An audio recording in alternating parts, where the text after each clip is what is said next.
기도하고 말씀 생각하십니다. 하나님 아버지, 이 시간도 저희들이 하나님 말씀 앞에 있사오니 하나님께서 부족하고 미천한 종의 심령을 주장하시고 입술을 주장하시고 생각을 주장하시고 하나님의 말씀을 바르게 해석하며 전할 힘을 주시고 또 참여한 모두들에게 은혜를 주시고 하나님을 사모하는 마음 또 말씀을 깨닫는 귀의 할례 마음의 할례를 받은 마음을 주셔서 말씀을 흥미 있게 관심 있게 읽고 또 그 뜻을 잘 이해하고 그 말씀이 큰 기쁨이 되고 복이 되고 풍성한 생명이 되게 하옵소서. 예수님의 이름으로 기도하옵나이다. 아멘. 베드로전서 5장 1절부터 6절 말씀, 장로들과 젊은이들에게 대한 권면의 말씀입니다. 1절 보십시다. 너희 중 장로들에게 권하노니 나는 함께 장로된 자요 그리스도의 고난의 증인이요 나타날 영광에 참여할 자로다. 장로들은 일반 성도들 가운데 감독자로 선택되어 세움받은 자들을 가리킵니다. 사도 베드로는 자신을 함께 장로된 자요 그리스도의 고난의 증인이요 나타날 영광에 참여할 자라고 증거합니다. 사도들은 예수 그리스도께서 십자가의 죽으심을 본 증인들이었고 그의 부활하심을 본 증인들이기도 했습니다. 사도행전 1장 22절에 보면 사도 가룟 유다 대신에 한 명을 보선할 때에 그 자격으로 항상 우리와 함께 다니던 사람 중에 하나를 세워 우리로 더불어 예수의 부활하심을 증거할 사람이 되게 하여야 하리라. 예수님의 부활을 보고 목격한 증인으로서 증거를 하는 사람이 되어야 할 것이다. 그렇게 자격을 말하였습니다. 사도행전 2장 32절에 보면 우리가 다 이 일의 증인이로다. 예수님의 죽음과 부활에 대한 증인이라. 3장 15절도 우리가 이 일의 증인이로라. 5장 32절도 우리는 이 일의 증인이요. 사도들은 다 주님의 증인, 그의 십자가의 죽으심과 3일 만에 부활하심을 목격한 증인, 목격적 증인입니다. 아이 위트니스라고 영어로 눈으로 본 목격한 증인들, 목격 증인, 목격적 증인입니다. 그들은 또 주 예수님의 재림 때 영광의 부활에 참여할 자들입니다. 모든 성도들이 다 그렇습니다. 우리는 주 예수님의 재림 때 그 영광에 영광스러운 부활, 의인의 부활에 참여할 자들입니다. 2절, 3절 보시다. 너희 중에 있는 하나님의 양무리를 치되 부득이함으로 하지 말고 자원함으로 하며 더러운 일을 위하여 하지 말고 오직 즐거운 뜻으로 하며 맡겨온 자들에게 주장하는 자세를 하지 말고 오직 양무리의 본이 되라. 너희 중 양무리를 치되 여기에 장로들에게 권면을 하면서 양무리를 친다고 했습니다. 장로는 성경이 말하는 신약 성경이 말하는 장로는 오늘날 장로교에서 말하는 장로교에서는 사실은 목사를 장로라고 잘 부르진 않지만은 장로교의 헌법을 보면 목사도 장로입니다. 장로교에서 장로교회라는 말의 장로는 목사와 장로를 포함하는 말입니다. 헌법에 보면은 목사는 강도와 치리를 하는 강도, 설교를 강도, 도를 강론한다. 그래서 강도라고 표현합니다. 설교와 치리는 교회를 이렇게 다스리는 행정적으로 돌아보는. 그러니까 목사의 일은 설교와 행정 두 가지를 하는 것입니다. 강도와 치리를 하는 자를 목사라 하고, 그러니까 일종의 강도 장로라고 부릅니다. 설교하는 장로입니다. 그리고 치리만 하는 자를, 치리의 일만을 맡은 자를 장로라고 한다. 치리 장로라고 한다. 그러면은 장로교회라고 할 때 장로는 치리 장로의 교회라는 말이 아니고 목사와 장로를 포함한 그런 다스리는 그 다스리는 체제를 가리킨 장로교회라고 하는 것은 그것은 사실은 사상적으로는 개혁신학을 고백하는 교회라는 뜻이고 행정적 치리 운영 방식에 있어서는 대의정치를 말하는 것입니다. 대의정치란 말은 교인들에게 하나님이 영적인 특권을 주셨기 때문에 그들이 그들의 담임 목사를 뽑고 그들이 그들의 대표자인 장로들을 세운다. 이게 대의정치죠. 민주주의적인 제도입니다. 그래서 공동회가 제일 중요합니다. 공동회에서 담임 목사를 선택하기도 하고 또 장로를 세우기도 하는 것입니다. 그래서 목사와 장로, 그들이 모인 당회가 교회의 중요한 기구가 되고 교인들을 영적으로 살피고 또 가르치고 행정적으로도 교회가 안정되게 진행하게 하는 역할을 하는 것입니다.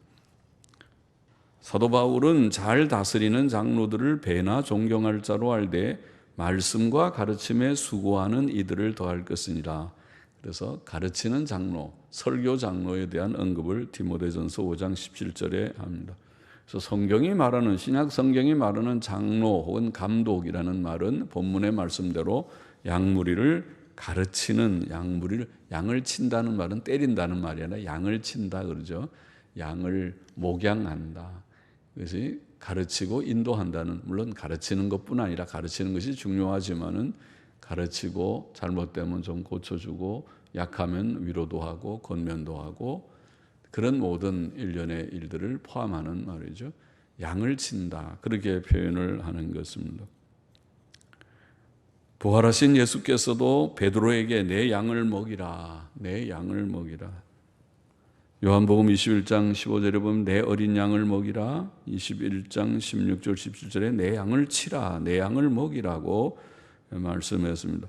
장로의 직무는 성경에 말하는 신약 성경에 말하는 장로의 직무는 하나님의 양무리를 치는 먹이는 일입니다. 양무리를 치는 일, 즉 목양 혹은 목회는 성도들의 영적 상태를 돌아보는 일입니다. 그것은 담임 목사에게만 맡겨진 일이 아니고 장로들에게도 시무 장로들, 치리 장로들에게도 맡겨진 일입니다. 그들은 다 목양의 직무를 맡았습니다. 그러므로 장로들은 담임 목사와 함께 두렵고 떨림으로 성실하게 그 직무를 다해야 하는 것입니다.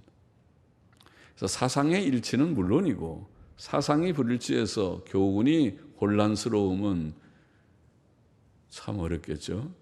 교회는 교훈의 혼란, 신앙 고백의 일치, 그러니까 장로교라고 하면서 사상은 감리교 사상을 갖고 있는 사람들도 있을 수 있고 오전에도 말했지만 이신칭의를 주장하는 복음을 이해한다고 하면서도 또 이행칭의를 주장하는 사람들도 오늘날 있는 것 같으니까 사상의 혼란이죠.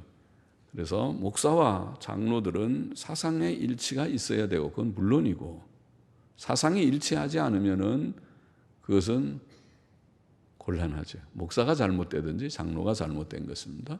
사상의 일치가 있어야 되고 그래야 교회가 평안하지. 왜냐하면 교파가 여러 개인데 예를 들면 감리교 사상을 가졌으면 감리교회를 가면은 차라리 이렇죠. 은사주의의 사상을 가졌으면 은사주의 교회를 가면 편안한 것입니다. 그렇죠?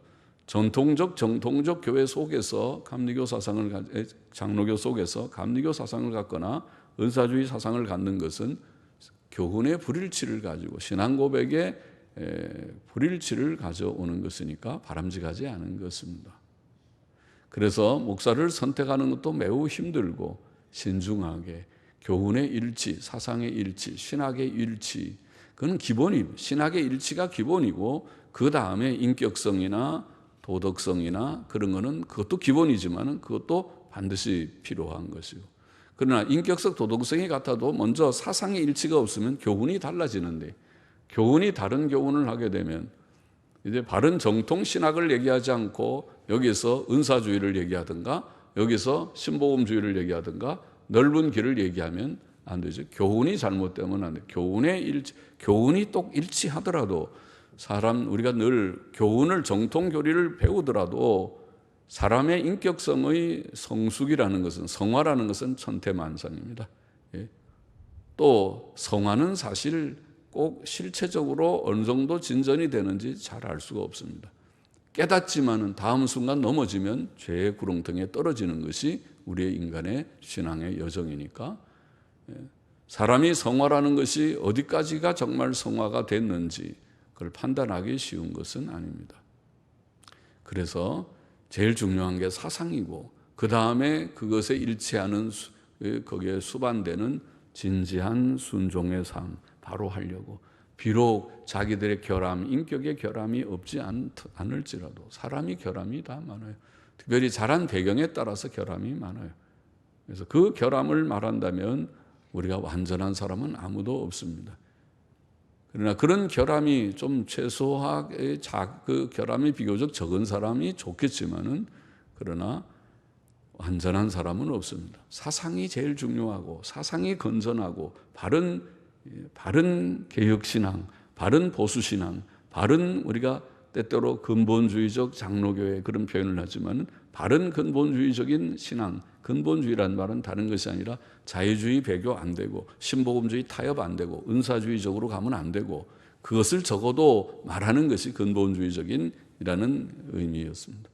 그래서 그런 바른 신앙의 분별력과 입장을 가지는 것이 제일 중요하고, 그거와 더불어서 인격성이 어느 정도 수반되는, 완전하진 않지만 그 정도면 인격적으로 건전하다, 또 그 정도면 사람의 도덕성이 있다. 인격의 결함은 다 있습니다. 누구든 고집스러우지 않은 사람도 없고, 또 연약성이 없는 사람도 없습니다. 사람은 다 연약이 있고 부족이 있습니다. 그러니까 그렇게 되는 것이 필요하고, 장로들도 똑같은 것입니다. 목사도 그렇고 장로들도 거기에 일치하지 않으면 그것은 본인에게도 불행이고, 교회도 불행이고, 다 불행입니다. 목회도 불행이고, 목회가 바로 나가는데 목사와 장로가 불일치하는 것처럼 불행한 일이 없습니다. 교훈의 불일치 속에서 서로 갈등이 생긴다면 그처럼 불행한 일이 없습니다. 또 인격성의 문제, 도덕성의 문제에 결함이 있어도 그것은 작은 문제가 아닐 것입니다. 여하튼 여기에 목사와 장로를 포함해서 장로들이라고 표현하는 오늘 베드로전서 5장의 장로들은 양무리를 치는데 목양을 하는 자들인데, 목양할 때 다음 세 가지의 마음을 가져야 된다. 사도 베드로는 사도적인 권위를 가진 하나님의 교훈으로 우리에게 교훈합니다. 첫째로, 그들은 의무감 때문에 억지로 하지 말고 자원함으로 해야 된다. 부득이함으로 하지 말고 자원함으로. 부득이함이라고 하는 원문은 의무감 때문에 혹은 억지로 하기 싫은데 할 수 없이 직분을 맡아서, 아이고 목사가 하기 싫은데 매일 새벽 기도해야 되고, 일주일에 11번 설교해야 되고, 아이고 너무 힘들어서 이게 목사 못해 먹겠다. 목사 못하겠다. 나는 그런 목사는 못하겠다. 그렇게 하는데 할 수 없이, 누가 새벽 기도를 만들어가지고 매일 새벽마다 4시면 일어나야 되고 투덜투덜대면서 일어나서 하면은 안 되겠죠. 그러면 목사 그만두세요. 당신 그렇게 할 바에는, 그렇게 하면 하나님께서 영광 받지도 않으실 터이고 자기에게도 복이 안 되고, 그래갖고 뭐 되겠습니까? 그렇게 부득이하게, 또 무슨 의무감 때문에 할 수 없이 내가 목사니까 한다, 억지로 하는 그런 거 하지 말고, 사모도 마찬가지일 거고, 장로도 어이구 내가 장로가 돼서 내가 이 직장도 바빠 죽겠는데, 가정도 꾸려나가기 힘든데 교회 장로까지 시간 다 내고 내가 이렇게 꼭 해야 되는가 모르겠다. 그렇게 하는 사람은 그만두세요. 쉬세요. 쉬는 게 좋지. 그러잖아요. 이것은 주님의 일이고 주의 귀한 일이고, 내 생에 있어서 나의 직업보다도 그 무슨 일보다도 이 일이 첫째고, 그 정도 돼야 주님의 제자로 따라갈 수 있죠. 그렇잖아요. 이게 주님의 일이 우선순위 1번 아닌가요? 우선순위 2번인가요? 돈 벌고 다 내가 놀고 누릴 거 누리고 그 다음에 직분은 그 다음입니다. 그러면 직분 그만두는 게 차라리 낫잖아요. 다른 분이 더 잘할 수 있는 분이 좀 하셔요. 저는 그렇게 할 지금 마음의 준비가 좀 못 되고 아직 부족합니다. 그래야지 직분은 명예라고 생각하고 직분은 갖고 또 일은 내가 그렇게 못하겠다. 그렇게 하면은 그것도 안 되겠어요. 그래서 장로는 의무감 때문에나 억지로 하지 말고 자원함으로 해야 될 것이다. 옳은 말이죠. 무슨 선한 일이든지 하나님께서 이것 좀 해주겠냐 그럴 때 예 하고 하는 사람하고 아이고 또 시켜요 또 시켜요. 아이고 어제 했는데 오늘 또 하라고요. 아이고 내가 해준다. 그죠? 그러면서 투덜투덜대면서 하면은 시키는 사람이 하나님께서 기쁘겠어요? 하나님께서 어이구 해주니까 어이구 감사하다 그러겠어요? 하나님이 제가 하나님 같으면 그만둬. 예. 이거 다른 사람 누가 있나 내가 찾아볼게. 그만두세요. 그럴 거예요. 무슨 일든지 주인이 종에게 시킬 때도 마찬가지죠. 아무개 이것 좀 해줄래요? 예 하고 뛰어와서 하면은 아이고 그 참 좋은 종이다. 아이고 저 종은 나의 정말 내가 아끼는 종이다. 그러겠지만은 주인이 하면은 투덜투덜대면서 알았어요. 이제 가요. 그런데 금방 오지도 않고 한참 투덜투덜대고 언제 오나니까 한참 있다. 왜 늦게 와서 뭐 이러고 저러고 핑계대고 그러면은 주인이 그 다음에는 시키기가 싫어서 그 종은 아예 안 시킬지도 몰라요. 저 종은 안 되겠다. 좀 잘 말 듣는 종이 없는가 그럴 거예요. 그처럼 우리가 하나님의 일은 가장 선한 일인데 목양의 일은 선한 일 중에 선한 일이 아닙니까? 하나님께서 이 세상에 많은 일들이 귀하지만 교회에 대한 관심이 최고의 관심이고 교회의 핵심은 목양의 일이니까 목양에 대한 일은 하나님의 지고한 관심의 일일 것입니다. 그 일을 함에 있어서 자원함으로 당연히 의무가 억지로가 아니라 자원함. 둘째로는 더러운 이익을 위하여 하지 말고 준비된 마음으로 열심으로 이게 즐거운 뜻으로라고 우리가 번역한 말은 준비된 마음으로 혹은 열심으로 영어 성경들 아마 그렇게 번역했을 것입니다. 즐거운 마음으로 준비된 마음으로 열심으로 그렇죠. 더러운 이익을 위하여 하지 말고 목회가 직업이 돼서는 안 되고 교회 일이 내게 경제적 이득이 돼서 하는 일이 돼서는 안 되겠습니다. 그렇잖아요. 그 일은 하나님께서 기뻐하는 일이 아닐 것입니다. 그러면은 가서 돈 벌어 열심히 돈 벌어서 세상에 돈 벌면은 잘 벌 수 있잖아요. 사실 그래서 제 아들도 목사를 안 한다고 그런 것 같아요. 나는 아빠처럼 그렇게 아빠가 대단하진 않지만은 아빠처럼 그렇게 내가 할 수가 없겠어요. 나는 내가 내 가족들이 있고 하니까 가족들 내가 챙기고 그래야지 되고 내가 다 나한테는 아직도 욕심이 다 빠져 있는 것 같지 않아서 내가 그렇게 할 수 없을 것 같아요. 그래 알았다. 그러면은 하지 말아야지. 그런데 하면은 직업 목사가 되죠. 그렇잖아요. 사명 목사가 아니라 직업 목사가 되니 그러면 안 되겠다. 그래 알았다. 더러운 이익을 위하여 하지 말고 교회 또 사역들은 장로의 사역도 그렇고 교회의 모든 봉사의 사역은 때때로 모든 물질에 관계되는 일도 없지 않을 것입니다. 그렇죠? 그러니까 모든 것을 정직하게 깨끗하게 하지 않으면 아니하면 못하다. 잘못하면 큰 화가 될 것이다. 더러운 이익을 위하여 하지 말고 준비된 마음으로 열심으로 해야 할 것이다. 그렇죠? 하나님의 일은 항상 순수해야 하겠습니다. 모든 일은 순수해야 돼요. 그죠? 순수해야 돼요. 자기 어떤 이익을 구하면서 하는 일이 되어서는 안 되겠습니다. 그래서 목사와 장로들은 가능하면 교회 재정에 직접 관계하지 않는 것이 좋습니다. 잘못하면 무슨 목사가 사장입니까? 재정부장입니까? 결제하게 이래라 저래라 마음대로 돈 쓰는 재미가 있습니까? 또 장로가 재정부장 사장입니까? 장로가 월급 주고 그렇게 하는 것입니까? 그렇게 돼서는 안 되겠다.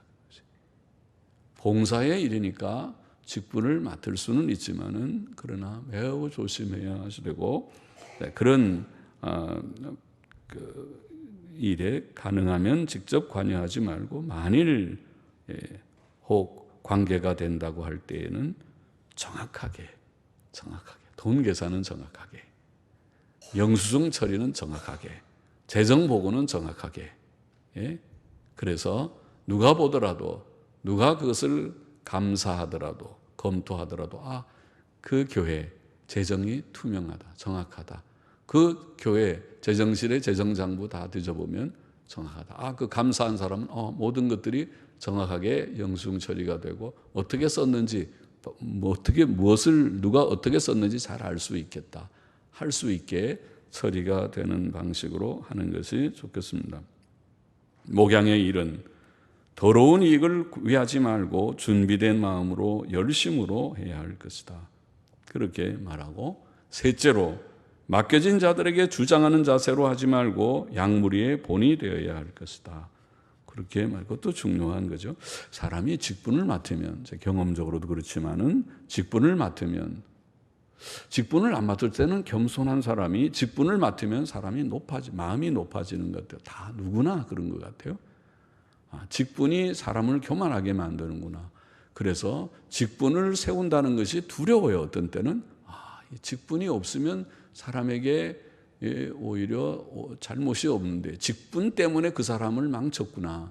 직분이 그 사람을 교만하게 만들었구나. 그렇게 생각되는 일들이 없지 않는 것 같습니다. 조심스럽지만. 그래서 그렇게 되지 않으라는 말이죠. 이게 주장하는 자세로 하지 말고 양무리의 본이 되라는 말은 우리 주님의 말씀대로, 주님이 뭐라고 가르쳤나요? 너희 중에 크고자 하는 자는 섬기는 자가 되고 너희 중에 으뜸이 되고자 하는 자는 종이 되어야 하리라. 그렇죠? 그게 주님의 교훈이고 그게 교회의 원리입니다. 생활 원리입니다. 우리 중에서는 누가 성숙한 자입니까? 겸손히 섬기는 자가 성숙한 자입니다. 예?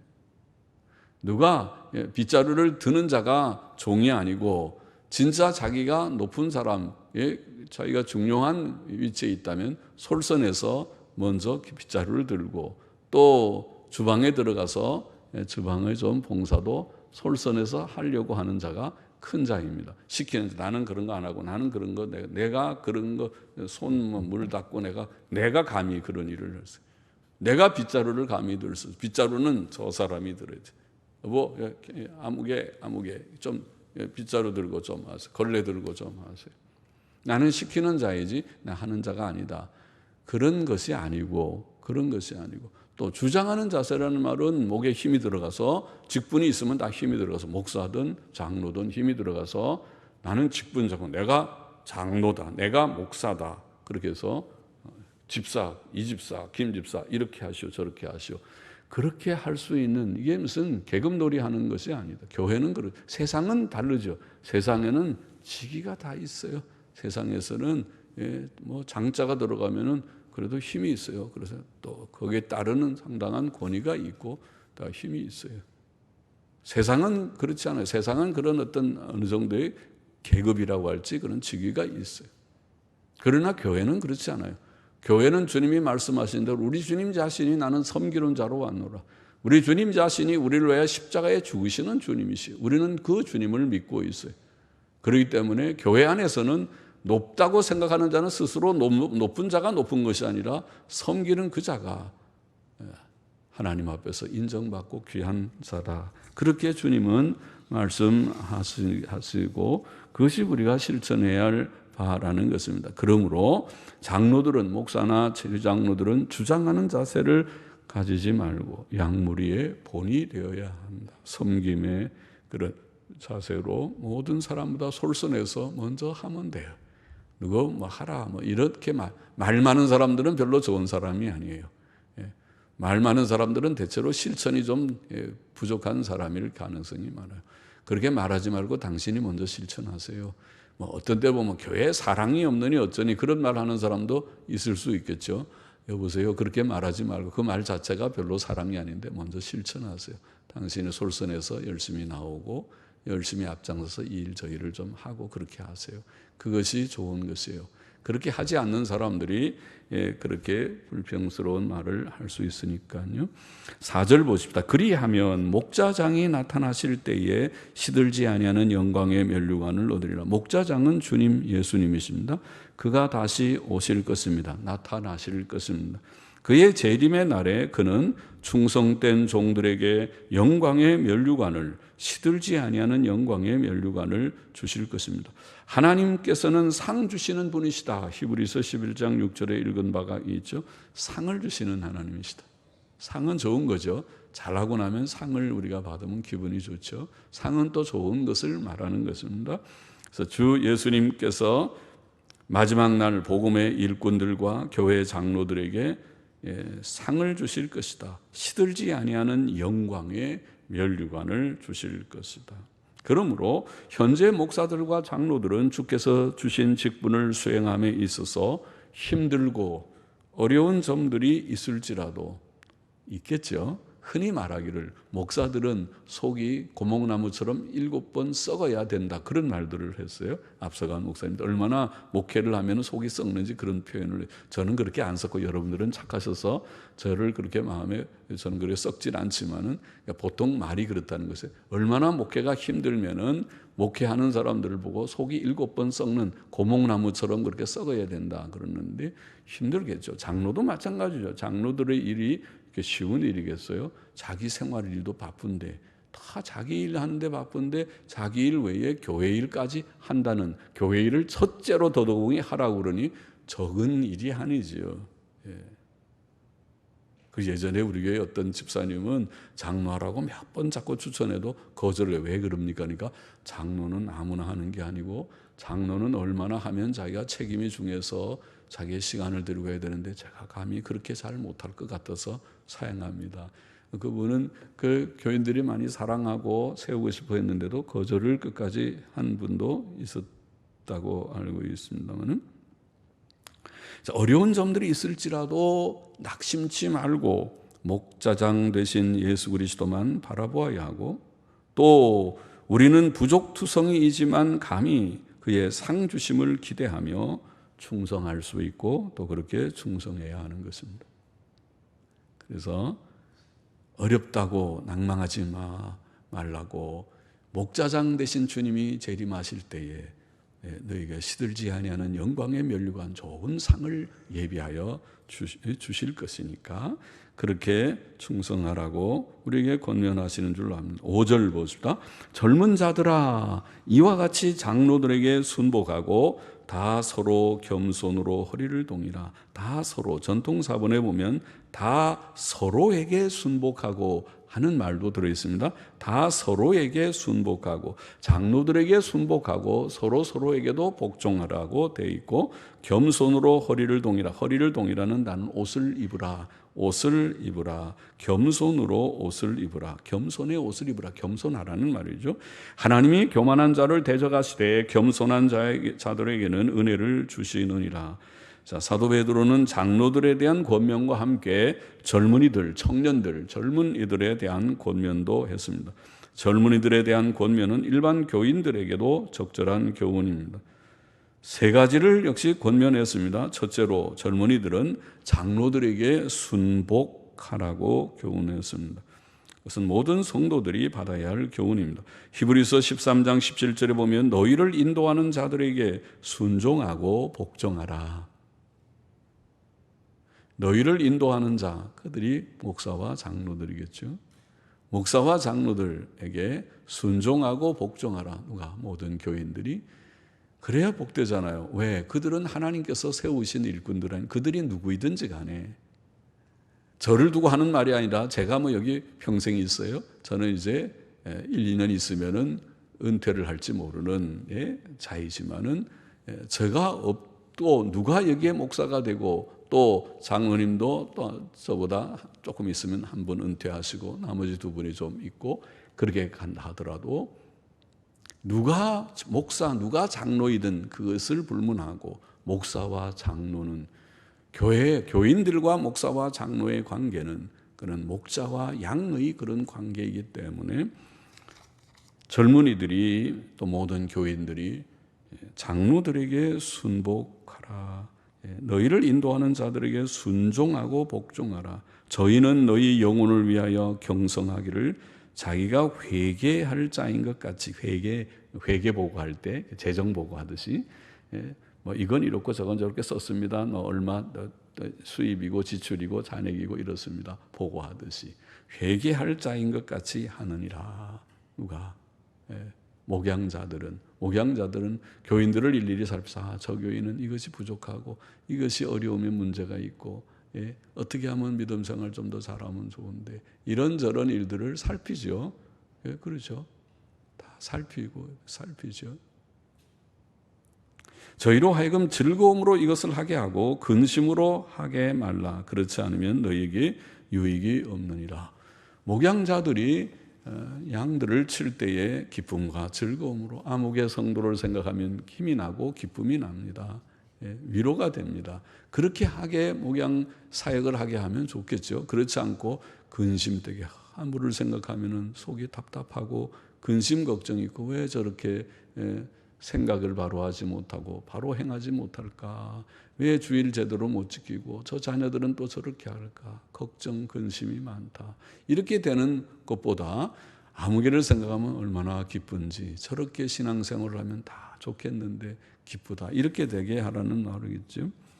특히 젊은이들은 대체로 아직 인생의 고난들을 많이 경험하지 못했기 때문에 교만하기 쉽습니다. 젊은 때는 우리도 젊은 때 그랬지만 젊은 때는 교만하기 쉽습니다.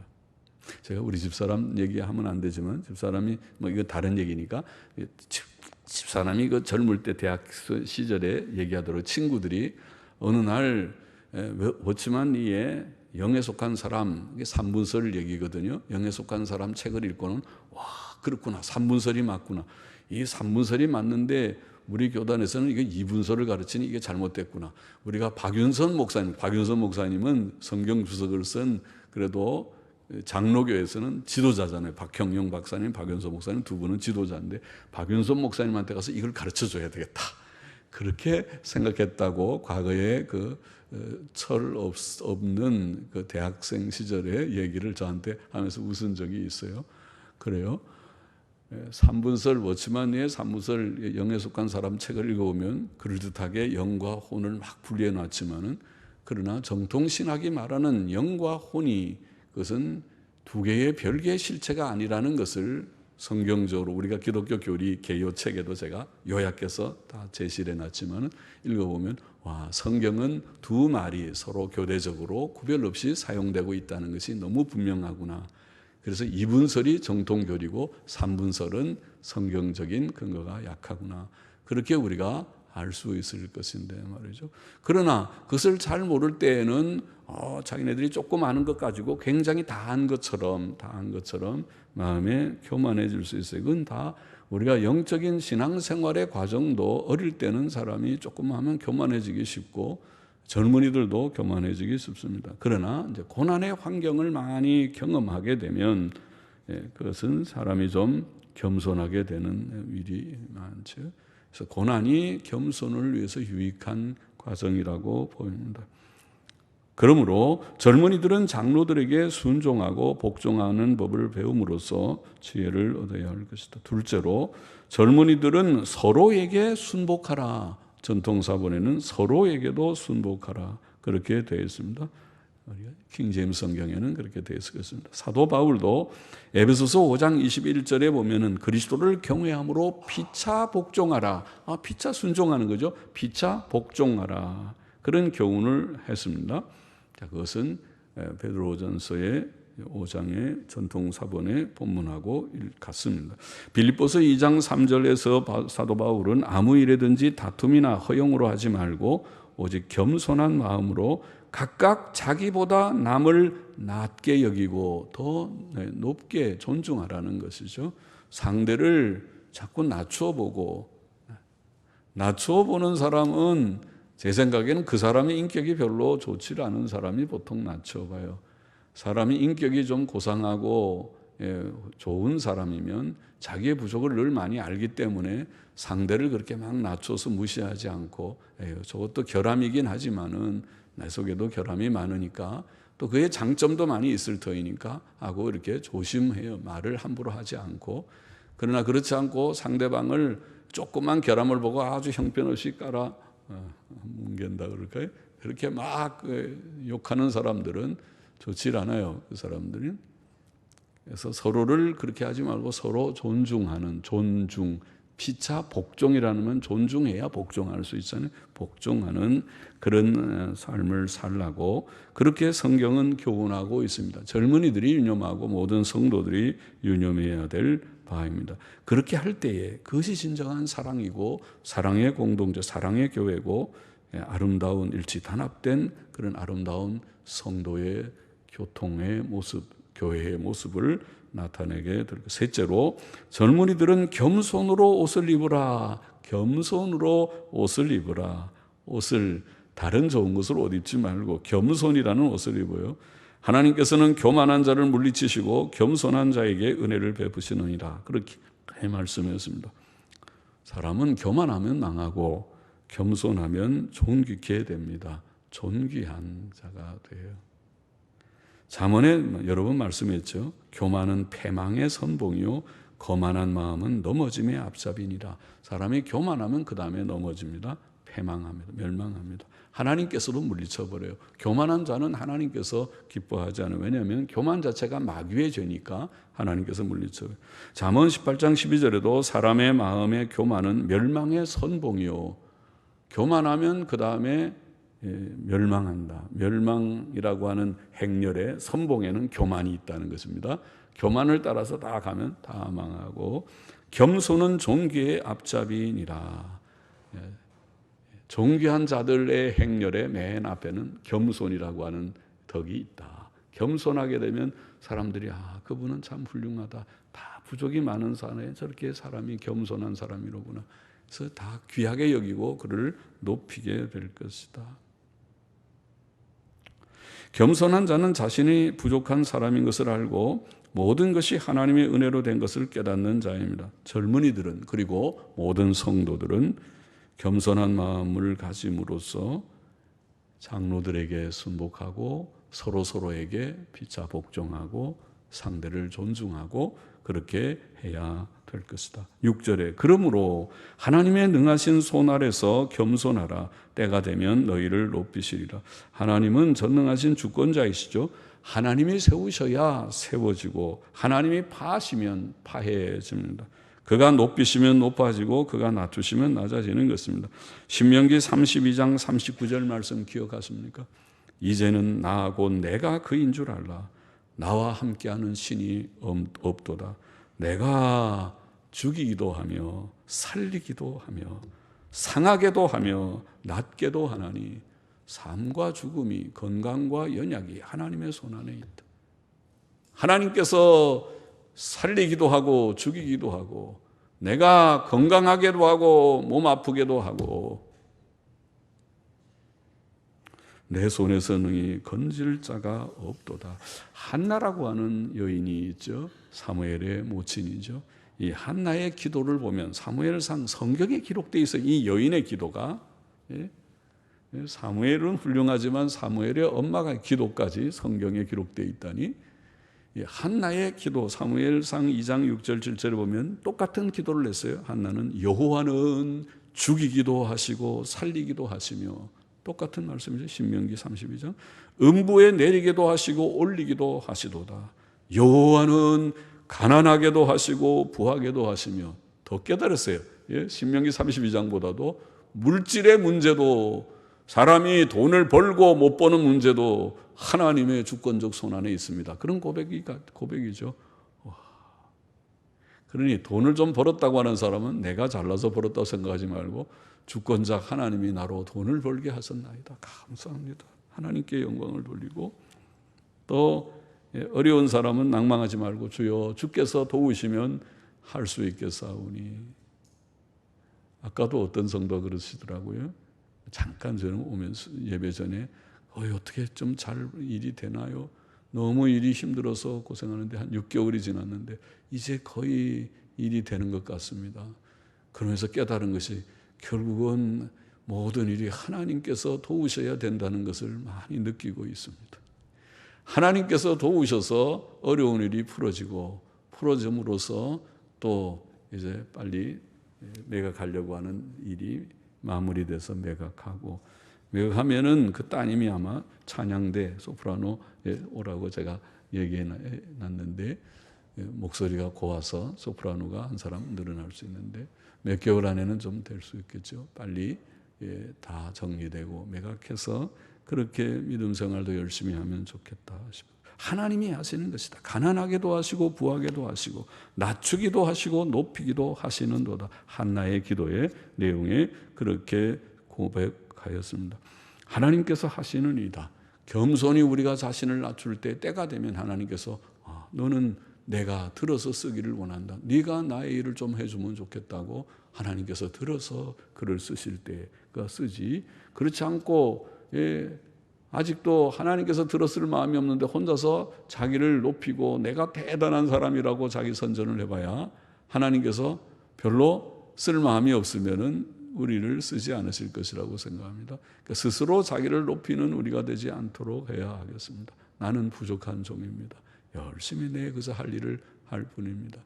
그러나 하나님께서 하시지 않으면 아무것도 되지 않습니다. 그렇게 고백해야 되겠죠. 오늘 여기 두 가지, 목자와 양의 관계에 대해서 목양을 하는 목사와 장로들을 포함해서 장로들이라고 부르는 감독자, 목사와 장로들은 좋은 목자가 되어야 하겠는데, 그렇게 하려면 여기에 세 가지 마음가짐. 첫째, 부득이함이나 의무감 때문이나 억지로 하지 말고 자원함으로 하고. 주님이 무슨 일을 하겠느냐? 내가 여기 있나이다. 나를 보내소서. 내가 부족하지만 주를 위해서 내가 한번 나의 젊음과 생을 주를 위하여 드려보겠나이다. 자원함으로 하고, 더러운 이익을 위하여 하지 말고 즐거운 뜻으로 하고. 더러운 이익을 구하려면 나가서 직장생활 하면 더러운 이익을 구한다는 게 아니라 가서 당당하게 해야지. 주의 일을 하면서 여기에서 이익이나 직업 목사 되려고 하지, 직업 장로 되려고 하지 말고, 더러운 이익을 구하지 말고 즐거운 뜻으로 준비된 마음과 열심으로 그렇게 하고, 즐거이 준비된 마음으로 하고. 그리고 셋째, 맡겨진 자들에게 주장하는 자세로 하지 말고, 저래 계급이 아니고, 하나님의 교회의 직분은 계급이 아니고 봉사의 직분이고, 봉사의 직분은 섬기는 것이 큰 자다. 정말 귀한 자일수록 말은 적게 하고 조용히 솔선해서 낮은 데서 봉사하는 그것이 바로 필요하고, 주장하는 자세로 하지 말고 양무리의 본이 되라. 그렇게 말했습니다. 그러면 하나님께서 보시고 좋은 상을 주실 것이다. 시들지 아니하는 면류관을 주실 것이다. 그렇게 말했고, 또 목사는 좋은 목자가 되어야 되고, 좋은 장로가 되어야 되고, 교인은 좋은 교인, 여기 젊은이들을 두고 말했지만 젊은이뿐 아니라 모든 교인들이 똑같이 어떻게 해요? 겸손한 마음으로 목자의 음성을, 또 목양자의 인도하는 바를 존중하고 잘 따르면은 좋은 목양의 관계가 될 것 같죠. 요한복음 10장 27절에 주님은 그랬죠. 내 양은 내 음성을 들으며. 목자인 주님께서 얘들아 우리가 절로 오늘 가면 어떻겠느냐 그럴 때 안 됩니다. 나는 저게 싫습니다. 나는 절로 갈랍니다. 그러고 아이고 100명의 양 200명의 양들이 다 각자 알아서 나는 아니요. 나는 절로 갈랍니다. 절로 갈랍니다. 그러면 아이고 이 양들 잘 모으기 참 힘들다. 그래서 애들 한 서너 명 되면 그렇겠죠. 전부 어디 가면 다 애들이 일로 뛰고 절로 뛰고 다 그러면 그거 잡느라고 힘드니까 줄매가지고 다 강아지 끌듯이 줄매서 다 애들을 끌어야 될 듯 쉽게 되듯이 양들이 다 그렇게 각각 그러는 것보다 일로 갑시다. 그럼 하면 그렇게 해보면 좋겠습니다. 그러면은 아주 좋겠죠. 내 양은 내 음성을 들으며 나는 저희를 알며 저희는 나를 따르느니라. 자, 그렇게 하려면은 겸손함이 선행돼야 되겠죠. 겸손하면 그게 잘 되지만 겸손하지 않으면 뭐 그런 말을 해요. 나는 안 들어요. 그 말하면 안 들어요. 나는. 이렇게 합시다. 그러면 그 말 안 들을래요. 나는 내 생각은 달라요. 그렇게 할 거예요. 그러니까 그보다는 겸손으로 옷 입을 때에 장로들에게 순종하고 서로를 존중하고 또 하나님의 뜻을 받들며 이루는 일이 될 것이라고 믿습니다. 그렇게 되는 아름다운 교회가 되기를 원합니다. 기도하십니다. 하나님 아버지, 좋은 목사, 좋은 장로들, 오늘 여기에 성경에 사도 베드로를 통하여 교훈하신 바와 같이 그런 좋은 목사들이 되고 좋은 장로들이 되게 하시고, 주님의 일을 함에 있어서 억지로 하는 것이 아니라 자원함으로 하고 또 즐거운 마음으로 또 준비된 마음으로 또 그렇게 잘 감당하고 또 모든 성도들에게 본이 되는 자들이 되어야 한다고 가르쳐 주신 대로 하게 하시고, 또 모든 성도들, 젊은 또 교우들이 겸손함으로 하나님의 뜻을 받들고 또 순복하고 서로 존중하고, 그래서 하나님의 뜻을 이루어가는 아름다운 교회로 세워지고 진행되게 하여 주시기를 심히 소원하며 감사하며 예수님의 이름으로 기도하옵나이다. 아멘. 아멘.